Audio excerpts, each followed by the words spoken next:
அனோரா திரைப்படம். அனோரா ஆனி மிகியேவா, அனோரா ஆனி மிகிவா என்ற 23 வயதுடைய ஸ்ட்ரிப்பர், நியூயார்க் நகரின் புரூக்ளினில் உள்ள ரஷ்ய-அமெரிக்கர் குடியிருப்பு பகுதியாகிய பிரைட்டன் பீச்சில் வசிக்கிறார்.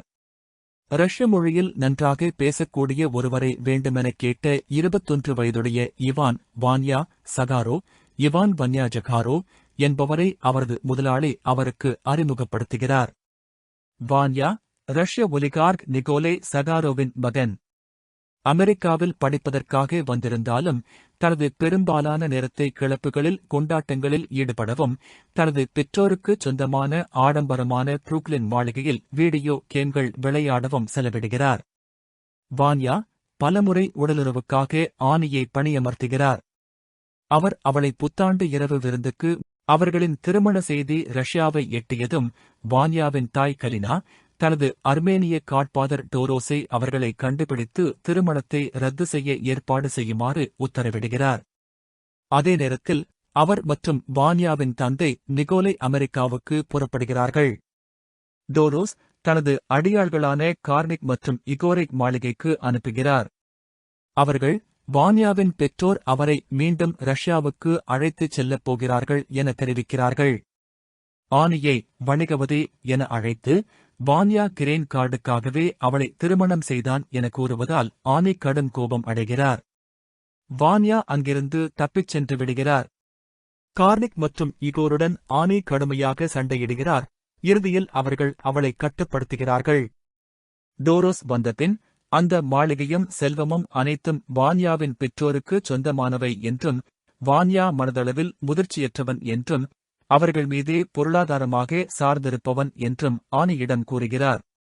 அவர் ஆனியின் திருமண மோதிரத்தை பறித்து அவளை வாயடக்கி திருமண ரத்துக்கு $10,000 வழங்க முன்வைக்கிறார். ஆனி தாங்களும் வான்யாவும் காதலிக்கிறோம் என வலியுறுத்தினாலும் வான்யாவை கண்டுபிடிக்க உதவ ஒப்புக்கொள்கிறார். ஆனி, டோரோஸ், கார்னிக் மற்றும் இகோர் புரூக்ளினில் தேடுகிறார்கள்.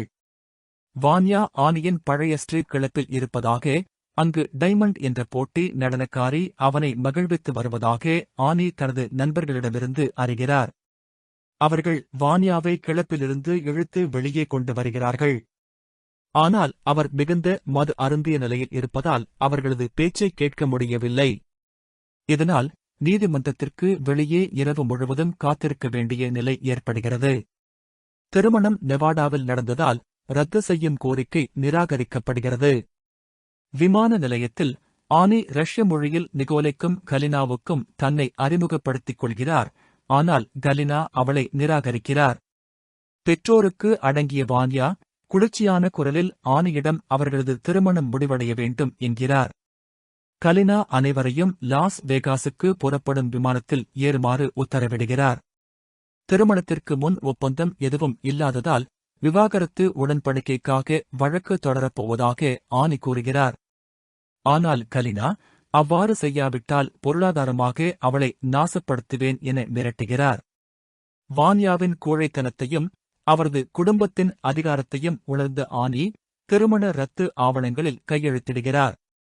வான்யா ஆனியிடம் மன்னிப்பு கேட்க வேண்டும் என இகோர் கூறினாலும் கலினா அதற்கு எதிர்ப்பு தெரிவிக்கிறார். ஆனி வான்யாவையும் கலினாவையும் அவமதித்து வான்யா தாயை வெறுப்படுத்தவே திருமணம் செய்தான் என கலினாவிடம் கூறிவிட்டு அங்கிருந்து வெளியேறுகிறார். இகோர் ஆனியின் உடைமைகளை எடுத்துக்கொள்ள அவளை மீண்டும் நியூயோர்க்கு அழைத்துச் செல்கிறார். மாளிகையில் ஆனி இகோருடன் நடந்த சம்பவத்தை பற்றி அவனை எதிர்கொண்டு அவன் தன்னை தாக்கியதாகவும், இருவரும் தனியாக இருந்திருந்தால் அவன் தன்னை பாலியல் வன்கொடுமை செய்திருப்பான் என்றும் குற்றம் சாட்டுகிறார். ஆனால் அவ்வாறு செய்யும் நோக்கம் தனக்கு இல்லை என இகோர் உறுதி அளிக்கிறார். அடுத்த காலை டோரோஸ் வாக்குறுதி அளித்த பணத்தை இகோர் ஆனியிடம் கொடுத்து அவளை வீட்டிற்கு அழைத்துச் செல்கிறார். காரில் நல்லிணக்கத்தின் அடையாளமாக அவளது திருமண மோதிரத்தையும் திருப்பி வழங்குகிறார். ஆனி அவனுடன் உடலுறவை தொடங்கினாலும் அவன் முத்தமிட முயன்றபோது நிறுத்திவிடுகிறார். பின்னர் அவன் கைகளில் சாய்ந்து உடைந்து அழுகிறார்.